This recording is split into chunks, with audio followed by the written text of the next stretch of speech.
नाज़रीन आदाब, अली वारसी एक मरतबा फिर नया दौर के प्लेटफॉर्म से आपके सामने हाजिर है और आज एक बहुत बड़ा इवेंट है जिसकी वजह से हम ये बात कर रहे हैं। शेख हसीना वाजिद को आप लोग ऑलरेडी सोशल मीडिया पर, टीवी पर देख चुके होंगे कि वो भारत निकल चुकी है बांग्लादेश छोड़कर। उनके घर पर भी हमला हुआ, आज उनके मिनिस्टर्स पर भी हमले हो रहे हैं, उनके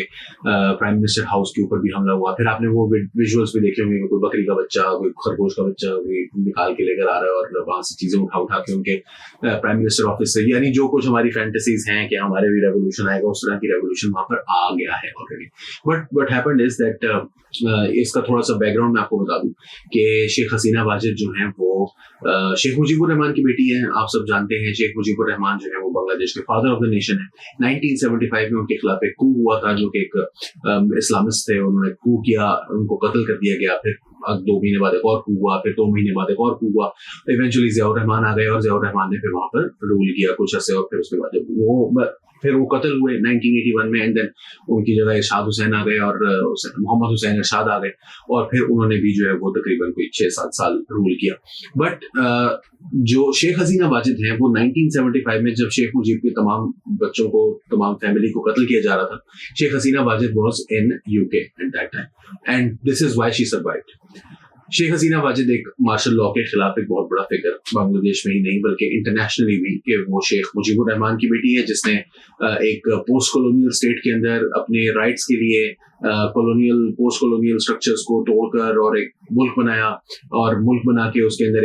वो एक पॉपुलर लीडर उसने जो है वो मुल्क बना के, अलहदा मुल्क बना के, और फिर उसका वो लीडर बना। उसके बाद वो शहीद हो गया, कत्ल हो गया। उसके बाद मार्शल लॉ, उसकी बेटी जो सर्वाइव किया, उसने उसको लीड किया। फिर वो पहले भी वजीर आजम रही है बांग्लादेश की, और अभी भी पिछले 15 साल से आई गेस वजीर आजम थी, 2009 से। तो शेख हसीना वाजिद लेकिन अपनी पावर में पूरी तरह से एक वो थी, क्या कहते हैं उसको, फाशिस्ट थी, इसमें कोई शक नहीं है। अथॉरिटेरियन थी, फाशिस्ट आप ना भी कहें, बहुत क्योंकि यूज हो रहा है, लेकिन उनके जो स्टूडेंट लीडर्स हैं इस वक्त उनको फाशिस्ट ही कह रहे हैं उस गवर्नमेंट को। अभी जो वाकया हुआ है वो इस तरह से हुआ है कि जो बांग्लादेश की गवर्नमेंट थी शेख हसीना वाजिद की, उसने ये ऐलान किया और एक लेजिस्लेशन की कि 30% कोटा जो है वो 1971 के जो वॉर वेटरन्स थे उनकी औलादों के लिए जॉब्स के अंदर हो गए, यानी कि टोटल जॉब्स का 30% उनके लिए होगा। इसके ऊपर प्रोटेस्ट शुरू हो गए, और तमाम जो स्कूल्स के अंदर, कॉलेजेस के अंदर, यूनिवर्सिटीज के अंदर ये एक अनरेस्ट ऑलरेडी मौजूद था, क्योंकि बांग्लादेश की जो इकोनॉमी है वो उतनी स्पीड से अब ग्रो नहीं कर रही जितनी स्पीड सबसे कुछ साल पहले ग्रो कर रही थी, जब वो एक सस्टेनेबल ग्रोथ मॉडल का एक पोस्टर चाइल्ड था दुनिया के अंदर। तो वो अब चेंज हो चुका है। और फिर दूसरी बात ये कि वो जो पैसे इस तरह के बनते हैं वो भी बड़े लोगों के पास जाते हैं ना, क्योंकि आप देखिए कि इससे कुछ अर्सा पहले एक डॉक्यूमेंट्री आई थी, बड़ी मशहूर डॉक्यूमेंट्री थी, जिसके अंदर उन्होंने दिखाया था कि जो सब ह्यूमन कंडीशंस हैं जिसके अंदर रहते हुए वो काम कर रहे होते हैं वहां पर लोग, वो मतलब अगर आप देखें तो आपको खुद भी आप कहेंगे कि यार ये $1.5 पर डे, $1 पर डे का मतलब आप समझते हैं $250। पाकिस्तान में तो मेरा ख्याल है किलो आटा आ जाएगा उसका। तो इतना महंगा, इतनी बड़ी जो है, इतनी शदीद महंगाई के अंदर जो है वो लोग सर्वाइव कर रहे थे वहां पर। तो उनके कोई लिविंग स्टैंडर्ड्स भी बहुत बेहतर नहीं थे, और फिर जॉब्स की जो क्वालिटी जॉब्स अवेलेबल नहीं है वो बहुत बड़ी तादाद में, जिस तरह पाकिस्तानी आपको दुबई में, सऊदी अरेबिया में धक्के खाते मिलते हैं, अमेरिका में, बरतानिया में, यूरोप में, वो वहां पर बांग्लादेशी भी उसी तरह आपको धक्के खाते मिलते हैं। और जहां मैंने कभी बाहर अगर आप देखेंगे तो आपको नजर आएगा कि जो मिनियल जॉब्स हैं वो बांग्लादेशी ही परफॉर्म कर रहे होते हैं। कुछ साल पहले वो इंडियंस कर रहे होते थे, अब लेकिन इंडियंस आहिस्ता आहिस्ता तालीम हासिल करके ऊपर वाली जॉब्स की तरफ भी चले गए हैं। अभी नीचे वाली जॉब्स में भी बहुत बड़ी तादाद में होते हैं, लेकिन पाकिस्तानी, बांग्लादेशी जो है वो बड़ी तादाद में, मतलब कोई रिटेल वर्कर है, कोई किसी और रेस्टोरेंट के अंदर जो है वो छोटे मोटे काम कर रहे हैं, इस तरह की जॉब्स वहां पर काम कर रहे होते हैं। अब वहां पर जब 30% कोटा आप मुख्तस कर देंगे फौजियों के बच्चों के लिए, या उन वेटरन्स के लिए जिन्होंने बांग्लादेश की आजादी के लिए जो है वो काम की, जो कि उनका प्रोजेक्ट था, बस ठीक है, मतलब अब ये इतना भी कोई 50 साल हो गए, 53 साल हो गए, तो अब उसको अपने आगे भी तो बढ़ाना होता है। लेकिन ये वही वाली बात है कि जी वो अपनी नई चीज खाने के लिए जब आपके पास ना हो, और फिर आर्मी को मजीद पर्क्स देना, क्योंकि आर्मी के अंदर भी वो उन लोगों के कोटास हैं, आर्मी के अंदर भी वो लोग आते हैं। और अब सिचुएशन ये बन गई कि 30% जो है उनके लिए रखा गया। तो फिर सुप्रीम कोर्ट ने despite after all these protests bill आखिर जो है वो सुप्रीम कोर्ट ने इंटरवीन किया था और 30% से उसको कम करके 5% पर ले आए थे। वो 5% पे आने के बावजूद लोग जो है वो नहीं खत्म हुए, सड़कों से नहीं गए, यानी कि टोटल जो जॉब्स है उसका 93% अब मेरिट के ऊपर था, 2% उन्होंने कोई एथनिक माइनॉरिटीज वगैरह के लिए रखा हुआ था और 5% जो है वो वॉर वेटरन्स के लिए रखा हुआ था, लेकिन उसको भी लोगों ने कबूल नहीं किया। लोग बड़ी तादाद में सड़कों पर आते रहे, 300 के करीब, क्योंकि हसीना वाजिद का तो हमेशा से यही तरीका। बाकी मैं आपको ये भी बताऊं कि हसीना वाजिद के जो इलेक्शंस होते हैं वो भी अजीबो गरीब ही होते हैं। अभी इस साल भी जो इलेक्शन हुए, पिछली दफा भी कोई ऐसा तब्दीली नहीं थी। 297 का मेरा ख्याल उनका हाउस है, जिसमें से 12 सीट्स जो हैं वो अपोजिशन के पास ही, बाकी सारी की सारी उनकी पार्टी जो अवामी लीग है उसके पास ही रही थी। अच्छा, ये जो अभी 2024 में इलेक्शन हुआ है तो कॉन्स्टिट्यूशनली वहां पर भी एक इंटरिम गवर्नमेंट आती है जैसे पाकिस्तान में आती है, मगर शेख हसीना वाजिद जो है उन्होंने इंटरिम गवर्नमेंट इंस्टॉल ही नहीं की और उन्होंने ऑपोजिशन के ऊपर जो है वो एक क्लैंप डाउन किया और नतीजा ये निकाला कि किसी तरीके से इंटरिम गवर्नमेंट इंस्टॉल किए बगैर ही गवर्नमेंट जो है वो उन्होंने इलेक्शन करवाए और वो जाहिर इलेक्शन के रिजल्ट्स तो वही आते हैं जो पिछली दफा आए थे, जो उससे पिछली दफा आए थे। नाउ इस वक्त जो लोग सड़कों पर आए हैं वो पिछले 1.5-2-3 महीने के दौरान जो शदीद और खासतौर पर इस महीने जो प्रोटेस्ट हुए हैं तो 300 के करीब लोग अपनी जानों से गए। और बांग्लादेश में हमेशा से एक अथॉरिटेरियन अंदाज में प्रोटेस्ट को जो है वो पुट डाउन किया जाता है, चाहे वो स्ट्रीट में एजिटेशन हो पाकिस्तान के दौर में जब पाकिस्तान का हिस्सा था वो, या फिर उसके बाद जो है वो बहुत सारी जो सक्सेसिव गवर्नमेंट्स रही हैं या मार्शल लॉ रहे हैं, और वहां पर तो आए रोज, यानी अगर आप सिर्फ मिलिट्री रूल की हिस्ट्री उठाकर देखेंगे ना बांग्लादेश के, आप विकिपीडिया पर जाकर सर्च कर लीजिएगा तो आपको नजर आएगा कि हर 2-3 साल के बाद जो है ना वहां पर इस तरह की एक अटेम्प्ट जरूर होती है, चाहे फेल। 2011 में थी लास्ट अटेम्प्ट, ये पहली अटेम्प्ट है सिंस 2011 और वो भी फेल हो गई थी, मगर की जरूर उन्होंने भाई साहब ने। अभी वाले जो हैं वो उन्होंने अटेम्प्ट नहीं किया, उन्होंने ये किया कि इंटरिम गवर्नमेंट एक लाने का फैसला किया। शेख हसीना वाजिद जो है वो इंडिया चली गई है। इस वक्त जो हुआ है वो ये है कि जो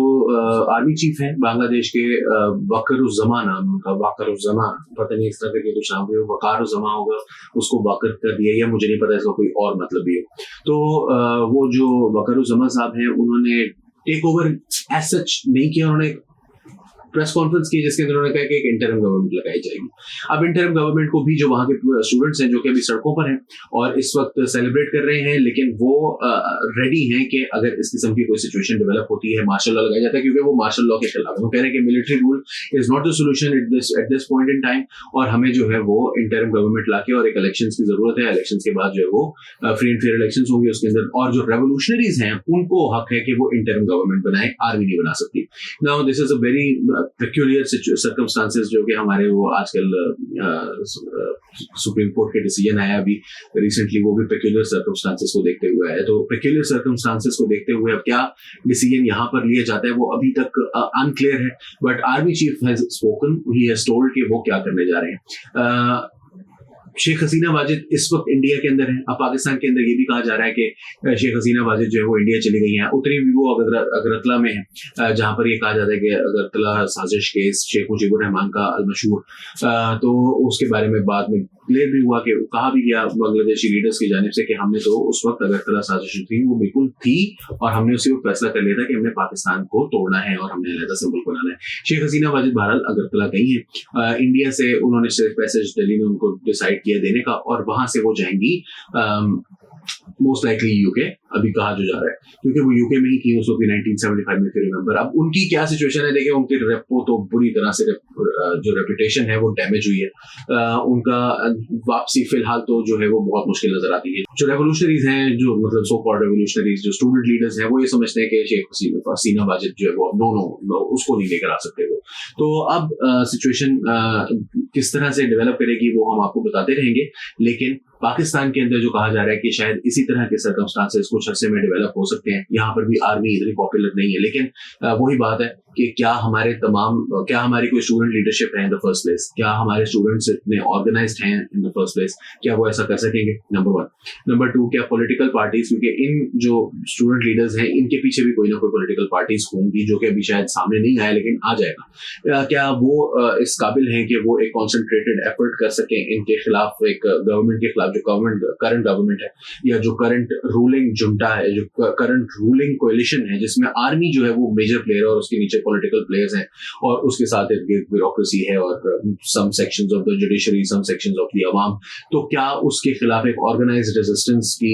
तरफ जा सकती है? पाकिस्तान के अंदर इस तरह के हालात नहीं है, तो यहाँ पर होगा तो बांग्लादेश से ज्यादा खराब हालात होंगे। बांग्लादेश की भी कोई पता, अभी कोई गारंटी नहीं है कि वहां पर कोई मामला सही रहेंगे, लेकिन हम देखेंगे कि क्या श्रीलंका और बांग्लादेश के बाद पाकिस्तान के अंदर जो लोग अपने आप को रेवोल्यूशनरी कहते हैं वो इस काबिल हैं कि वो भी कुछ सामने ला सकें, या उनकी तमाम की तमाम जो उम्मीदें हैं वो मंसूर अली शाह और अतर मिनल्लाह और मोहसिन अख्तर कैनी एटसेट्रा, जो side of the Munib Akhtar और आयशा मलिक एटसेट्रा के साथ ही बंधी हुई है, जिस तरह पिछले कुछ अर्से पहले तक काजी फायजीसा के साथ बहुत सारे लोगों की उम्मीदें बंधी हुई थी। तो और वो क्या उम्मीदों पर पूरे उतर सकते हैं, तो देखना अभी इसको थोड़ा सा देखना पड़ेगा। अली वारसी को फिलहाल के लिए इजाजत दीजिए। खाना